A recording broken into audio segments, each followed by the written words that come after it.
of dollars that we've spent when there are bigger issues facing us. This is beyond silly. Things such as the Tucson Police Department investigating the Phoenix Police Department, I equate that to washing blood with blood. The city manager has asked Tucson Police Department to head in an investigation into the challenge coin, but Tucson police say they are still considering that request. I'm Nicole Garcia, Fox 10 News. Britt London is our guest on Newsmaker Saturday, president of the Phoenix Law Enforcement Association. Okay, right now on this city council, it strikes me that police support is hanging by a thread. It's a 5-4 right now. You've got 4 council people who would like to defund the police. You've got 4 council people who generally are very supportive of the police. And Mayor Gallego sided with the people who favor the police. But it's narrow right now. Where do you think we are as a city in policing right now, Brett? I think the majority of the city actually supports the police. We see it every day. And I know it's unique, and it might, seem unfair for me to say that we get a lot of supportive calls here at the plea office, but we really do. We have people reach out that have a lot of the same sentiment that our officers do regarding the city council, and how can certain members of the city council say the things they do or try to take the actions that they do. But I believe wholly Phoenix supports its police department and will continue to. And I think we're going to hear a lot more supporters start standing up and voicing their support. Britt, we've got a very capable woman of color running one of the largest police departments in the country, Jerry Williams. Well-liked, came up through the ranks. She's a local.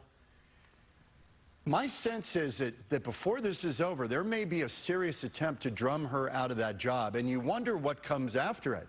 Because a lot of people, when she was hired, said, finally, we've got a woman who represents a constituency in this city where there had been some friction with police and continues. Sometimes change for change's sake is not a good thing. Yes, and I'll preface before I say this. Chief Williams and we get along. We're able to communicate. That's probably not something you see with some union leaders and their police chiefs, but we are. And I think just as we saw that piece with Nicole Garcia, the chief took decisive action. Demoting assistant chiefs, moving people around, kicking people out of units, that's a big deal. It really is. So she's doing that. But, for the activists, nothing is ever enough. It just isn't. That's how it is. But to see Chief Williams go and not know who would replace her, that is not good for the community here in Phoenix, not at all. In the time I've been here, I've never seen relations between the chief and the union as good as they are. Frankly, usually you guys are at each other's throats. The police seems to have a pretty good relationship with the chief, and that is uncommon, as you pointed out. Do you think that she's in danger? You've got a new city manager, Ed Zerker, who's been around. He's been critical of what happened with Phoenix PD, but I think he generally supports her. He's leaving. You've got this investigation with DOJ. Do you think Jerry Williams survives this? I can only hope. I can only hope that she does. More importantly, I hope that the community here in Phoenix realizes that she's the one that needs to stay and lead this police department. You mentioned our relationship. We don't agree with Chief Williams a lot of the times, but we can be adult about it. We can do that.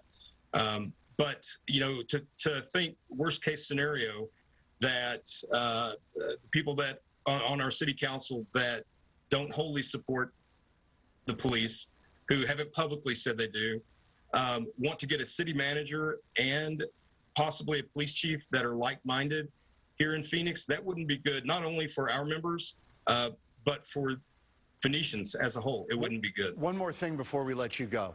There are 2,836 sworn officers right now out of the allotted 3,125 allotted positions. You've got a deficit. Are you having trouble right now in this environment recruiting candidates? We sure are. We just lost 3 more in the last 2 days. That's not unique to Phoenix, John. Nationwide, recruiting and retention is a problem for police departments. So yeah, it's a problem, and I think it's going to continue. It's not going away anytime soon either. Is it because the police feel not supported?